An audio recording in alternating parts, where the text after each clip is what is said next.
Hello friends, welcome to Anurag Khele YouTube channel. और आज हम आपके लिए लेके आए न्यूज़पेपर लिस्ट 7 सितंबर का। 7 सितंबर की जो पहली खबर है हमारी, वो इंडिया यूएस के रिलेशनशिप से रिलेटेड। यूएस के राष्ट्रपति डोनाल्ड ट्रंप जो हैं, जो अपने बड़बोलपन के लिए जाने जाते हैं, और उनका एक और परिचय इस बार की प्रेसिडेंसी के अंदर में है, जहां पर वो प्रेशर टैक्टिक्स हर एक देश के ऊपर में लगाकर यूएसए के लिए एक बेटर डील की बात करते हैं। यहां पर उन्होंने 2 अप्रैल को एक अनाउंसमेंट की थी, जहां पर उन्होंने कहा कि पूरे विश्व के ऊपर में वो रेसिप्रोकल टैरिफ लगा देंगे। और रेसिप्रोकल टैरिफ लगाने के बाद जो फाइनली वो लगे, वो 1 अगस्त को लगे थे। और 1 अगस्त को इंडिया के ऊपर 25% के रेसिप्रोकल टैरिफ यूएस ने लगा दिए थे। और उसके बाद 25% के एडिशनल टैरिफ जो है वो इंडिया के ऊपर लगे। इंडिया के ऊपर 50% के टैरिफ लगे। कल यहां पर डोनाल्ड ट्रंप ने यह बात कही थी, जहां पर उन्होंने कहा कि जो इंडिया और रशिया जो हैं, वो यूएसए से दूर चले गए हैं और अब चाइना के एक गिरफ्त में आ गए। इस तरह की बात जो है वो डोनाल्ड ट्रंप ने कल अपने सोशल मीडिया प्लेटफॉर्म ट्रूथ के ऊपर में कही थी। यहां पर अब एक बात सोचिए कि डोनाल्ड ट्रंप यहां पर ये कह रहे हैं कि इंडिया के साथ जो रिलेशनशिप है वो पूरी तरह से खत्म हो चुके हैं। लेकिन डोनाल्ड ट्रंप की एक खासियत है कि डोनाल्ड ट्रंप हमेशा चिकन आउट कर जाते हैं। अपनी बातों से पलटना उन्हें बहुत अच्छे से आता है। कल उन्होंने ऐसी बात की थी, आज उन्होंने उसके अंदर में एक बड़ा बदलाव किया, जहां पर उन्होंने कहा कि इंडिया और यूएसए जो है वो एक दूसरे के साथ एक स्पेशल रिलेशनशिप रखते हैं। यहां पर उन्होंने कहा कि इंस्टांसेस हो सकते हैं जहां पर इंडिया और यूएसए जो है वो एक दूसरे से अलग में चले जाए, लेकिन ओवरऑल जो इंडिया है वो एक बहुत ही इंपॉर्टेंट मित्र देश है यूएसए का। ये बात कही है डोनाल्ड ट्रंप। अब ये बात कल की बात से कितनी अलग है, आप खुद ही सोच के देखिए। यहां पर यह बात उन्होंने कही और उसके बाद हमारे प्राइम मिनिस्टर मोदी ने पहली बार एक सार्वजनिक मंच पर इस बात को एक्नॉलेज किया और यह कहा कि हम भी इस बात से पूरी तरह से सहमत हैं और इस बात को मानते हैं कि इंडिया यूएसए के रिलेशनशिप जो है वो बिल्कुल ठीक है। यह मेन बात है। यहां पर डोनाल्ड ट्रंप ने जिस तरह से इंस्टांस की बात बताई, और इंस्टांस के अंदर में उन्होंने कहा कि जिस तरह से इंडिया जो है वो रशियन ऑयल को परचेज कर रहा है, और रशियन ऑयल को परचेज करने की वजह से ही 25% के जो टैरिफ है वो लगे हैं, और वो लगे 27 अगस्त को। यहां पर उन्होंने कहा कि इंडिया जो है वो रशियन ऑयल परचेज करता है, और रशियन ऑयल परचेज करने की वजह से जो यूक्रेन की जंग चल रही है, यहां पर इंडिया जो है अपनी फंडिंग कर रहा है, इसीलिए एडिशनल टैरिफ लगा। यहां पर एक और बात आती है कि अगस्त के महीने के अंदर में जो फ्री ट्रेड एग्रीमेंट इंडिया और यूएसए के बीच में हो रहा था, यहां पर डेलीगेशन आने वाला था यूएसए का, लेकिन वो नहीं आया। और यहां पर जो बातचीत है वो यूएसए ने छोड़ दी थी। और जो फ्री ट्रेड एग्रीमेंट जो प्राइम मिनिस्टर मोदी और डोनाल्ड ट्रंप के बीच में जब फरवरी के अंदर में हमारे प्राइम मिनिस्टर मोदी यूएसए गए थे, वहां पर यह डिसाइड हुआ था कि इंडिया जो है वो यूएसए के साथ एक फ्री ट्रेड एग्रीमेंट करेगा। हर महीने जो डेलीगेशन है वो आ रहा था। यहां पर इंडिया के डेलीगेशन की जो अध्यक्षता है वो कर रहे थे हमारे कॉमर्स मिनिस्टर पीयूष गोयल, जो 2 बार यूएसए भी जाकर आए थे। कॉमर्स मिनिस्ट्री जो है यहां पर पूरी तरह से इन्वॉल्व थी, और जब यूएसए का डेलीगेशन यहां पर आना था ताकि जो फ्री ट्रेड एग्रीमेंट है यहां पर फ्रेमवर्क तैयार हो सके। लेकिन डोनाल्ड ट्रंप ने यहां पर प्रेशर टैक्टिक्स लगाने की कोशिश की, और वो चाहते थे कि मैं अगर 50% का टैरिफ लगा दूंगा तो यहां पर इंडिया जो है वो प्रेशर टैक्टिक्स के अंदर में आ जाएगा और अपने जो सेक्टर्स हैं सारे के सारे वो हमारे लिए खोल देगा। लेकिन यहां पर इंडिया ने पूरा फर्म जो अपना रिस्पॉन्स है वो दिखाया, और यहां पर ये कहा हम किसी भी तरह से हमारा जो एग्रीकल्चर और डेयरी सेक्टर है उसको नहीं खोलेंगे। और इसीलिए जो इंडिया यूएसए के रिलेशनशिप में जो खराबी आई थी, जिसका जिक्र डोनाल्ड ट्रंप ने किया, वो आया। यहां पर अब एक और डेवलपमेंट, डोनाल्ड ट्रंप ने ये पर्टिकुलर बात जो है वो क्यों कही, इसका रिस्पॉन्स प्राइम मिनिस्टर मोदी के एक और विजिट से आता है। यूनाइटेड नेशन संयुक्त राष्ट्र की जनरल असेंबली की मीटिंग जो है वो सितंबर के महीने में होने वाली है, और ये जो मीटिंग है ये 80वीं मीटिंग है। और यहां पर जो थीम है इस बार की मीटिंग की वो है together 80 years for piece, development and human rights. संयुक्त राष्ट्र जो वर्ल्ड वॉर 2 के बाद बना था, और वर्ल्ड वॉर 2 के बाद जब संयुक्त राष्ट्र बना था उसका मेन मकसद ये था कि हम पीस यहां पर मेंटेन कर सकें। 23 तारीख को जब शुरुआत होगी तो डोनाल्ड ट्रंप इसको एड्रेस करने वाले हैं और 26 सितंबर को प्राइम मिनिस्टर मोदी को हमारे यहां पर एड्रेस करना था संयुक्त राष्ट्र के अंदर।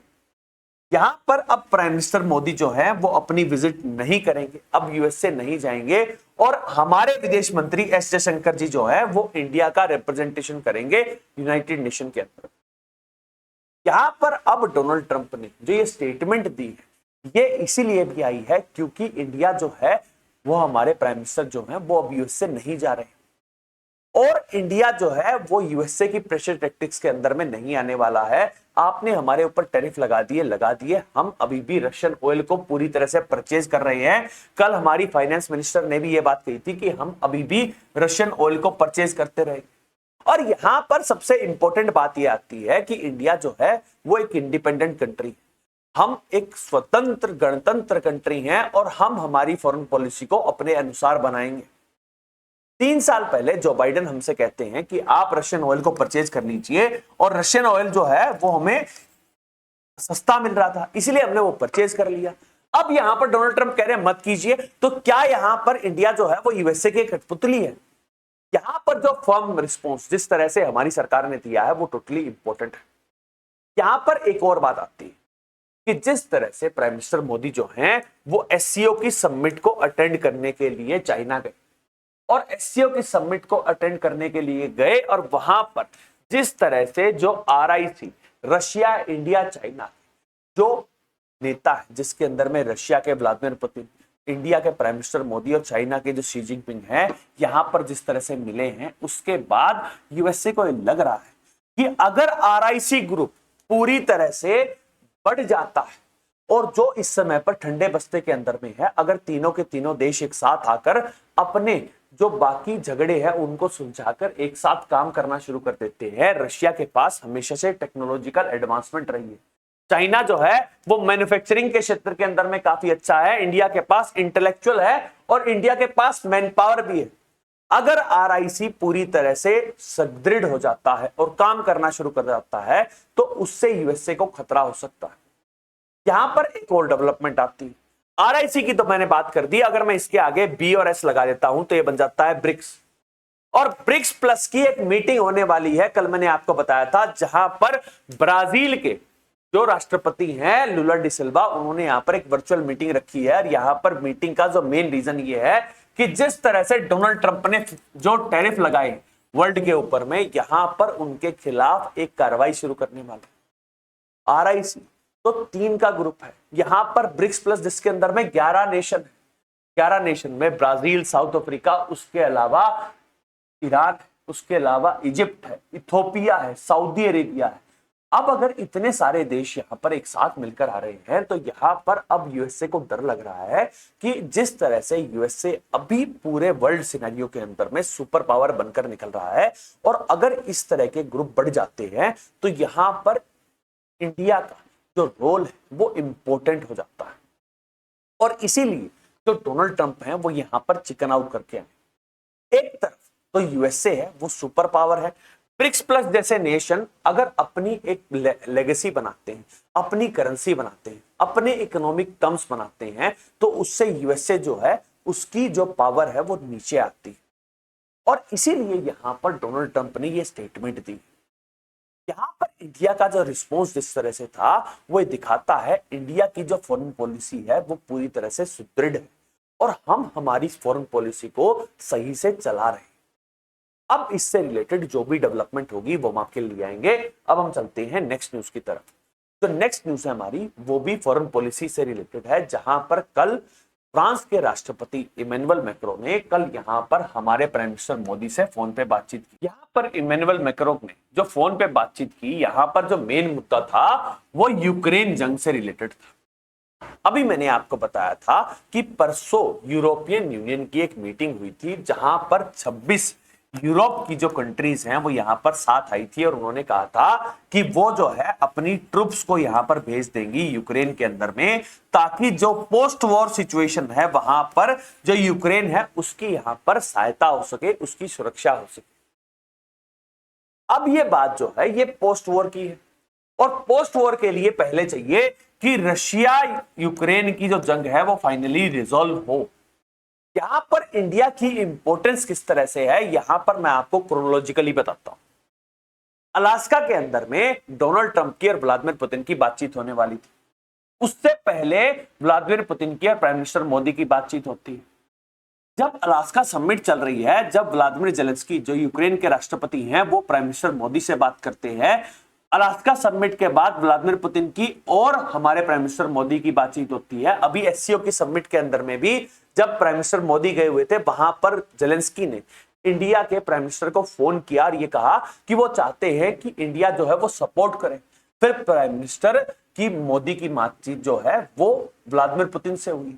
अब एक बात सोचिए, 2 दिन पहले यूरोपियन यूनियन की जो प्रेसिडेंट है वेनिसा वंडरलैंड, उन्होंने भी यहां पर प्राइम मिनिस्टर मोदी से बातचीत की थी और ये कहा था कि रशिया यूक्रेन की जो जंग है वहां पर इंडिया का इंपॉर्टेंस बहुत ज्यादा है। अब फ्रांस के राष्ट्रपति भी इस तरह से अगर बातचीत कर रहे हैं तो यह दिखाता है कि इंडिया की पोजीशन क्या है, इंडिया कितना एक इंपॉर्टेंट पार्टनर हो चुका है वर्ल्ड की सिनेरियो के अंदर में। और यहां पर अगर रशिया यूक्रेन की जंग अगर रुकवानी है तो उसके अंदर में इंडिया की भागीदारी बहुत ज्यादा इंपॉर्टेंट है। एक और डेवलपमेंट हुई, और जो ये डेवलपमेंट ये इनडायरेक्टली इंडिया से रिलेटेड। कल कनाडा के जो मार्क केनेडी की जो प्राइम मिनिस्टर की जो सरकार चल रही है, यहां पर एक रिपोर्ट जारी की गई और इस रिपोर्ट के अंदर में कहा गया है कि कनाडा के अंदर में जो 2 खालिस्तानी ग्रुप जिनका नाम है बब्बर खालसा इंटरनेशनल और international Sikh for youth federation, ये दोनों के दोनों जो खालिस्तानी एक्सट्रीमिस्ट ग्रुप जो हैं, यहां पर इस रिपोर्ट के अंदर में उनको कहा गया है कि वो है पीएमवीए। पीएमवीई का मतलब है पॉलिटिकली मोटिवेटेड वायलेंट एक्सट्रीमिस्ट। और यहां पर उन्होंने कहा कि जो एक्सट्रीमिस्ट काम है, जिस तरह से गाजा सिटी के अंदर में हमास काम करती है, लेबनान के अंदर में हिजबुल्ला काम करता है, ये दोनों के दोनों संगठन जो हैं यहां पर कनाडा के अंदर में एक्सट्रीमिज्म फैला रहे और वायलेंट टाइप का एक्सट्रीमिज्म फैला रहे। यहां पर एक सबसे इंपॉर्टेंट बात यह है कि ये जो रिपोर्ट है ये 1980 से जिस तरह से जो चेंज हुआ है पॉलिटिकल सिनेरियो के अंदर में कनाडा के अंदर में, उसकी जानकारी दी गई और ये गवर्नमेंट की एजेंसी ने यहां पर ये रिपोर्ट दी। यहां पर इंडिया का इनडायरेक्ट कनेक्शन कैसे है, क्योंकि जो खालिस्तानी टेररिस्ट है वो इंडिया के पंजाब के अंदर में, जो पंजाब में खालिस्तान की जो डिमांड है उसको यहां पर फुलफिल करते हैं। और इंडिया जो है वो कई बार कनाडा से कह चुका है कि जो टेररिस्ट यहां पर है, जो इन सब संगठनों के साथ रहते हैं, यहां पर ये टेररिस्ट है और इनको डिपोर्ट कर देना चाहिए। पहली बार ऐसा हो रहा है कि कनाडा की सरकार जो है वो इस बात को एक्नॉलेज कर रही है कि ये जो ग्रुप है ये एक तरह के एक्सट्रीमिस्ट ग्रुप है, वायलेंट ग्रुप है और यहां पर इनके खिलाफ कार्रवाई होनी चाहिए। अब यहां पर देखना यह होगा कि जिस तरह से अब कनाडा की सरकार ने यह रिपोर्ट जारी की और जब हमास और हिजबुल्ला जैसे जो आतंकी संगठनों की संज्ञा इनको दी है, अब यहां पर क्या कार्रवाई होती है। और जिस तरह से इंडिया कई बार यहां पर डिमांड रख चुका था कि खालिस्तानी ग्रुप जो हैं, जिस तरह से कनाडा के अंदर में एक्टिविटी कर रहे हैं, ये एंटी इंडिया पॉलिसीज है और यहां पर आपको इनके खिलाफ कार्रवाई करनी चाहिए। तो अब इस रिपोर्ट के बाद कनाडा की सरकार किस तरह के कदम उठाती है। तो नेक्स्ट न्यूज है हमारी वो chief election commissioner Gyanesh Kumar ji की एक स्टेटमेंट से रिलेटेड। यहां पर कल ज्ञानेश कुमार जी ने कहा कि जो सीईओ चीफ इलेक्शन ऑफिसर्स जितने भी स्टेट्स के हैं, यूनियन टेरिटरीज के हैं, वो सबकी मीटिंग होने वाली है और जो ये मीटिंग होगी ये होगी 10 सितंबर को। 10 सितंबर को द्वारका के अंदर में जो Indian international institute of democracy और इलेक्शन मैनेजमेंट जो है यहां पर मीटिंग होगी और इस मीटिंग का जो मेन मुद्दा है वो एसआईआर का है। स्पेशल इंटेंसिव रिवीजन जो है वो पैन इंडिया होने वाली। यहां पर ज्ञानेश कुमार जी ने कहा कि बिहार के अंदर में एसआईआर हुई और ये एसआईआर हमने अभी इसीलिए की है क्योंकि बिहार के अंदर में अभी इलेक्शंस हैं और 1 जनवरी 2026 से जो पैन इंडिया एसआईआर है वो शुरू हो जाएगी। यहां पर जो चीफ इलेक्शन ऑफिसर्स हैं उन सबको यहां पर इसीलिए बुलाया जा रहा है ताकि यहां पर डिसाइड किया जाए कि जो 11 डॉक्यूमेंट इलेक्शन कमीशन ने बिहार एसआईआर के लिए रखे गए थे, यहां पर कौन कौन से डॉक्यूमेंट्स को यहां पर इंक्लूड करना चाहिए। अब जो पैन इंडिया जो एसआईआर होगी उसकी तैयारी जो है वो इलेक्शन कमीशन ने शुरू कर दी। अब देखना यह है कि जो लास्ट टाइम एसआईआर हुई थी वो हुई थी 2003-2004 के अंदर में, और अब जाकर जो एसआईआर हो रही है यहां पर इलेक्शन कमीशन ने कहा कि जो ये एसआईआर है ये बहुत ज्यादा जरूरी है, जहां पर कई सारी ऑपोजिशन पार्टीज हमारे ऊपर ये इल्जाम लगाते हैं कि बहुत सारे ऐसे लोग वोटर जिनके डबल वोटर कार्ड बने हुए, उन सबकी हम स्क्रूटनी कर सकते हैं। अगर कोई मर गया है तो उसका वोटर कार्ड हटा दिया जाएगा, अगर कोई शिफ्ट कर गया है तो उसका वोटर कार्ड दूसरी जगह शिफ्ट कर दिया जाएगा, और इसीलिए एक पैन इंडिया जो वोटर कार्ड है वो बनाया जाएगा।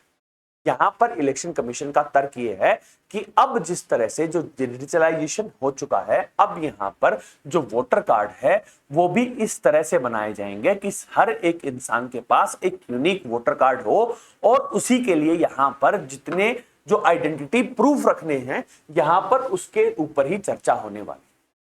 जो नेक्स्ट खबर आ रही है हमारी वो भी इलेक्शन से ही रिलेटेड है, जहां पर 9 सितंबर को वाइस प्रेसिडेंट का इलेक्शन होने वाला है।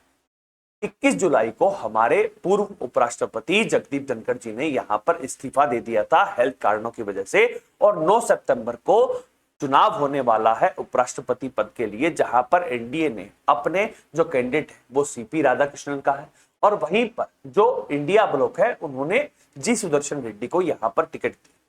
अब यहां पर मुद्दा यह था कि जो जेल के अंदर बंद जो एमपी है, जो अब्दुल राशिद इंजीनियर हैं, जो बारामूला से सांसद हैं, यहां पर अब उनको हाईकोर्ट ने इजाजत दे दी है कि वो 9 तारीख को अपने मत का इस्तेमाल करते हुए वाइस प्रेसिडेंट इलेक्शन के लिए यहां पर मतदान कर सकते हैं। जो नेक्स्ट न्यूज है हमारी वो हमारे एग्रीकल्चर मिनिस्टर शिवराज सिंह चौहान से रिलेटेड। यहां पर उन्होंने कहा कि यूएसए के साथ कोई भी डील नहीं होगी, किसके रिगार्डिंग, फार्म इंपोर्ट से रिगार्डिंग। यहां पर उन्होंने कहा कि जिस तरह से यूएसए ने हमारे ऊपर टैरिफ लगा दिए हैं जो अब मिलकर 50% हो चुके हैं, यहां पर हमारे ऊपर इतने टैरिफ ना लगते अगर हम हमारे एग्रीकल्चर सेक्टर को ओपन कर देते। लेकिन यहां पर प्राइम मिनिस्टर मोदी की अध्यक्षता में जो यहां पर सरकार चल रही है वो ये जानती है और ये बात सुनिश्चित करना चाहती है कि हमारे फार्मर्स, हमारे पोल्ट्री फार्मर, फिशरमैन और जो पुअर हैं उन सबके हितों का यहां पर ध्यान रखा जा रहा है, और इसीलिए किसी भी तरह की जो डील है वो यूएसए के साथ नहीं हुई। अब हम चलते हैं नेक्स्ट न्यूज की तरफ। जो नेक्स्ट न्यूज है हमारी वो हमारे पूर्व मुख्य न्यायाधीश एनवी रमन्ना जी से रिलेटेड। यहां पर कल वो चेन्नई के अंदर में जो एसआरएम यूनिवर्सिटी है, यहां पर जो लॉ कॉलेज है, यहां पर वो गए हुए थे, और यहां पर उनका जो स्टेटमेंट है वो बहुत ज्यादा इंपॉर्टेंट था। यहां पर उन्होंने कहा कि जो प्रोसेस है वो एक तरह की पनिशमेंट बन चुका है क्रिमिनल जस्टिस सिस्टम के अंदर। यहां पर उन्होंने कहा कि जिस तरह से जस्टिस को पाने के लिए हमें यहां पर डिले देखा जा रहा है,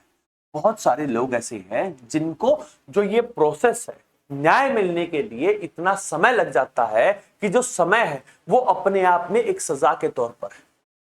यहां पर अभिषेक मनु सिंघवी जो सुप्रीम कोर्ट के अंदर में वकील भी हैं और कांग्रेस पार्टी से सांसद भी हैं राज्यसभा के, यहां पर उन्होंने जो सरकार है उसके ऊपर ही यहां पर सवाल उठाए। उन्होंने कहा कि जिस तरह से जो 2018 के अंदर में लगभग जो 3.3 करोड़ केसेस पेंडिंग थे वो बढ़कर जिस तरह से 5 करोड़ हो चुके हैं, यहाँ पर जो वैकेंसी है वो बहुत बड़ा रोल प्ले करती है। उन्होंने कहा कि लगभग 33% जो पोस्ट हैं वो हाई कोर्ट के अंदर में वैकेंट हैं और 25% जो है वो लोअर कोर्ट्स के अंदर में, यहाँ पर जो रिक्रूटमेंट की प्रोसेस नहीं हो रही है और जिस तरह से जजेस यहाँ पर नहीं अवेलेबल हो रहे हैं, इसके लिए ही यहाँ पर जो सरकार है वो जिम्मेवार है और इसीलिए जो पनिशमेंट है वो मिलने में डिले हो रही है और ये एक बहुत बड़ी सजा के तौर पर है।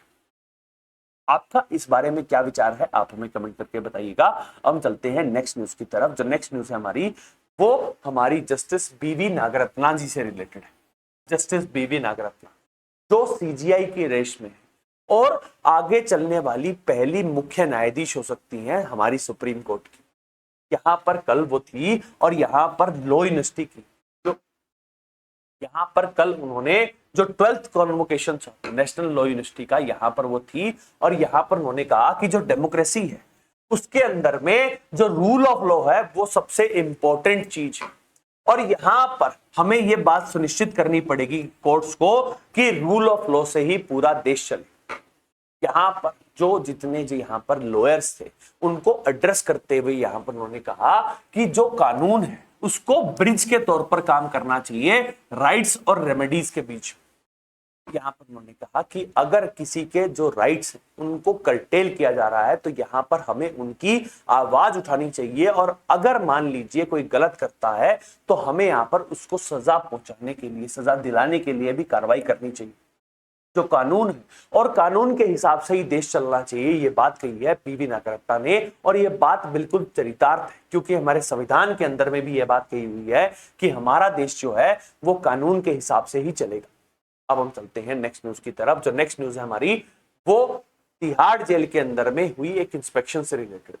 ब्रिटिश क्राउन पुलिस जो ब्रिटेन की एक प्रोटेक्शन सर्विस जो है यहाँ पर तिहाड़ जेल के अंदर में इंस्पेक्शन करने आई है, और यहाँ पर इंडियन एक्सप्रेस ने इस रिपोर्ट को प्रकाशित किया। यहाँ पर इंडियन एक्सप्रेस का कहना यह है कि जिस तरह से जो लिकर बैरल, यहाँ पर इंडियन एक्सप्रेस का कहना यह है कि विजय माल्या और नीरव मोदी जो लंदन के अंदर में, और यहाँ पर उनकी जो एक्सट्रेडिशन की जो ट्रायल है वो यहाँ पर चल रही है कि वो वहां से पदार्पण करके इंडिया के अंदर में आने वाले हैं। यहाँ पर अब जो ब्रिटिश पुलिस है यहाँ पर तिहाड़ के अंदर में सुरक्षा जांच करने आई है, और ये बात सुनिश्चित करने आई है कि अगर इनको वापस भेजा जाएगा तो अगर ये जेल के अंदर में रहेंगे तो यहाँ पर कंडीशन कैसी है। इससे ये पता लगता है कि जो विजय माल्या और नीरव मोदी है वो जल्द ही इंडिया आ सकते हैं, और यहाँ पर इंडिया ने अपनी जो कागजी कार्रवाई है वो पूरी तरह से भेज रखी है यूके गवर्नमेंट को। हम चलते हैं नेक्स्ट न्यूज की तरफ। जो नेक्स्ट न्यूज है हमारी वो राजा रघुवंशी से रिलेटेड। राजा रघुवंशी जो अपनी वाइफ सोनम रघुवंशी के साथ मेघालय गए थे और मेघालय के अंदर में उनकी लाश मिली थी। यहाँ पर अब लगभग 790 पेज की जो चार्जशीट है वो फाइल कर दी गई है, जहां पर राजा रघुवंशी का जो मर्डर और जो कॉन्स्पिरेसी है, यहाँ पर जो सोनम रघुवंशी उनकी जो वाइफ है वो यहाँ पर सबसे बड़ी अभियुक्त, और उनके साथ साथ जो राजा कुशवाहा है यहाँ पर मुख्य अभियुक्त बताए गए।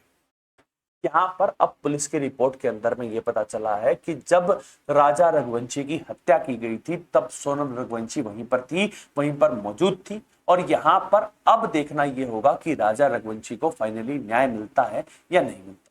हम चलते हैं नेक्स्ट न्यूज की तरफ। जो नेक्स्ट न्यूज है हमारी वो तमिलनाडु से कांग्रेस के जो एमपी है सेंथिल, इनसे रिलेटेड यहाँ पर उन्होंने अब एक पिटीशन डाली है, जहां पर उन्होंने कहा कि बीजेपी के जो एक फॉर्मर मिनिस्टर रहे हैं और इस समय एमएलए हैं, यहाँ पर उन्होंने जो गलत इंफॉर्मेशन दी, और उन्होंने ये बात कही कि जो सेंथिल जो एमपी है उनके खिलाफ यहाँ पर धर्मस्थली के अंदर में जो गलत फेक इंफॉर्मेशन फैलाने का जो इल्जाम लगाया है, अब उन्होंने जो एफआईआर है वो दर्ज कर दी है कर्नाटका के अंदर। अब देखना ये है कि धर्मस्थली से रिलेटेड जो मामला है वो एसआईटी की तरफ गया हुआ है, और अब यहाँ पर जो एमपी है उन्होंने बीजेपी के एक एमएलए के ऊपर में केस कर दिया है। यहाँ पर फाइनल क्या आउटपुट निकलता है वो देखने की बात है।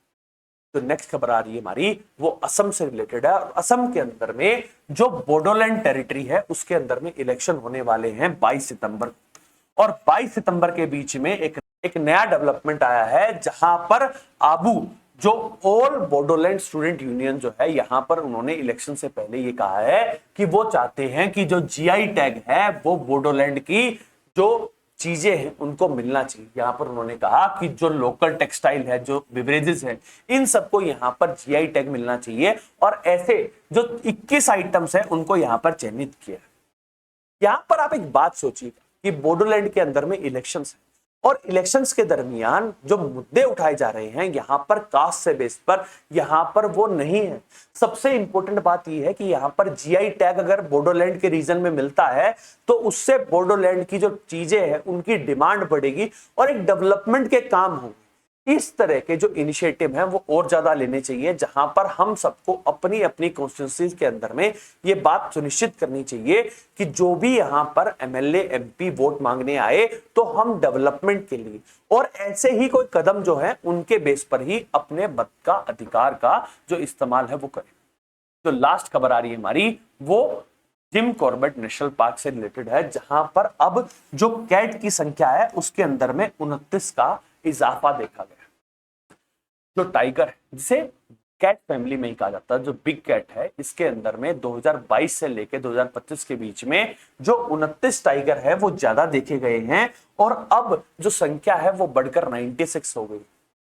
प्रोजेक्ट टाइगर जिस तरह से हमने चलाया है और जिस तरह से वो एक सक्सेस स्टोरी रहा है, ये अपने आप में एक बहुत ही अच्छा कदम है। और इन्वायरमेंटल कंजर्वेशन के अंदर में जो इंडिया ने जिस तरह से अब नया इनिशिएटिव लेके जो बिग कैट अलायंस भी बनाया है, यहां पर इंडिया ने जिस तरह से ये जो कामरनामा करके दिखाया, जहां पर हमने कंजर्वेशन करते हुए जो टाइगर की जो पॉपुलेशन है उसको जिस तरह से बढ़ा रहे हैं, यहां पर इंडिया जो इंपॉर्टेंस जो इंटरनेशनल बिग कैट अलायंस के अंदर में भी वो भी दिखाई देगा। अब हम चलते हैं इंटरनेशनल न्यूज की तरफ, जहां पर जो पहली खबर है हमारी वो साउथ कोरिया और यूएसए के रिलेशनशिप से रिलेटेड है।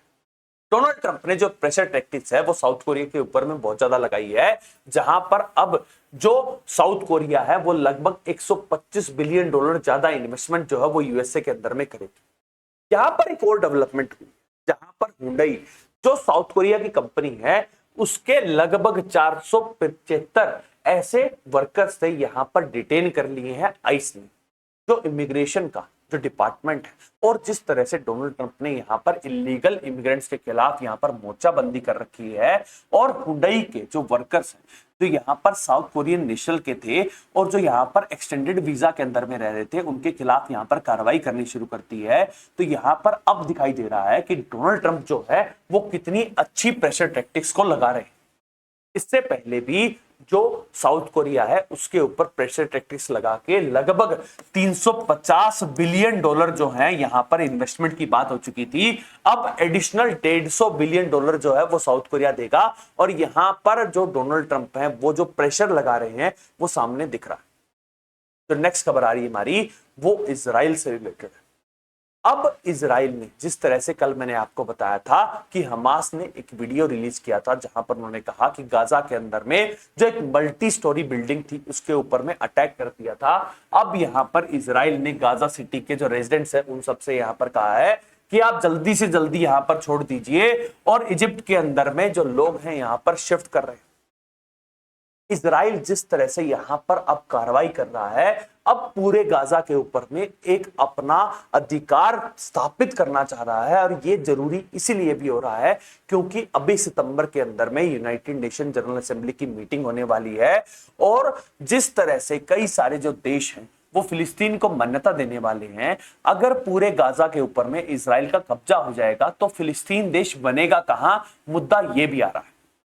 लेकिन जिस तरह से इजराइल यहां पर क्रूरता दिखा रहा है और लगभग 64,000 से ज्यादा लोग जो इजराइल हमास की जंग के अंदर में मर चुके हैं, यहां पर जो प्रेशर है वो बहुत ज्यादा किया जा रहा है पूरे इजराइल के ऊपर। वहीं पर एक और डेवलपमेंट हुई जहां पर ये देखा गया है कि यूनाइटेड किंगडम के अंदर में जो प्रो फिलिस्तीन ग्रुप जो यहां पर प्रोटेस्ट कर रहे थे उन सबको अरेस्ट कर लिया गया। अब ये लग रहा है कि एक तरफ जो यूके है वो चाहता है कि फिलिस्तीन को इस बार की यूनाइटेड नेशन की जनरल असेंबली के अंदर में एक राष्ट्र के तौर पर मान्यता दे, लेकिन अगर प्रो फिलिस्तीन प्रोटेस्ट चल रहा है, पीसफुल प्रोटेस्ट चल रहा है, यहां पर उनको अरेस्ट कर रहा है, तो यहां पर वेस्ट की जो दोगलापन है वो दिखाई दे रहा है। जो लास्ट की दो खबरें हैं वो दोनों की दोनों एशियाटिक मुल्कों से है, जहां पर पहली खबर जो है वो थाईलैंड से है, जहां पर अब थाईलैंड के अंदर में नए प्राइम मिनिस्टर बन चुके हैं और ये है चर्नोकोल। चर्नोकोल राष्ट्रपति जो है वो एक अल्पमत की सरकार के बने हैं और यहां पर जो अल्पमत की सरकार अब नए इलेक्शंस कंडक्ट करवाए जाएंगे अगले 6 महीने के अंदर। यहां पर थाईलैंड की जो पूर्व प्राइम मिनिस्टर थी उनको यहां पर जो फेडरल कोर्ट है उन्होंने यहां पर हटा दिया था और उनको हटाया इसलिए गया था क्योंकि थाईलैंड और कंबोडिया की जो जंग चल रही थी, यहां पर जो प्राइम मिनिस्टर है उन्होंने कंबोडिया के पूर्व प्रेसिडेंट को यहां पर फोन किया था और फोन कहकर उन्हें अंकल संबोधित किया था और आर्मी के खिलाफ यहां पर कुछ वक्तव्य दे दिया था। यह फोन कॉल जो है ये लीक हो गई थी और फाइनली इसी फोन कॉल की वजह से जो श्वेताना फैमिली है उनकी यहां से थाईलैंड से रवानगी हो चुकी। जो लास्ट खबर आ रही है हमारी वो इमरान खान से रिलेटेड है। इमरान खान जो पाकिस्तान के पूर्व प्राइम मिनिस्टर हैं, यहां पर उन्होंने स्लैम किया है पाकिस्तानी आर्मी को और यहां पर उन्होंने कहा है कि जिस तरह से उन्होंने यहां पर जो डिक्टेटरशिप चला रखी है,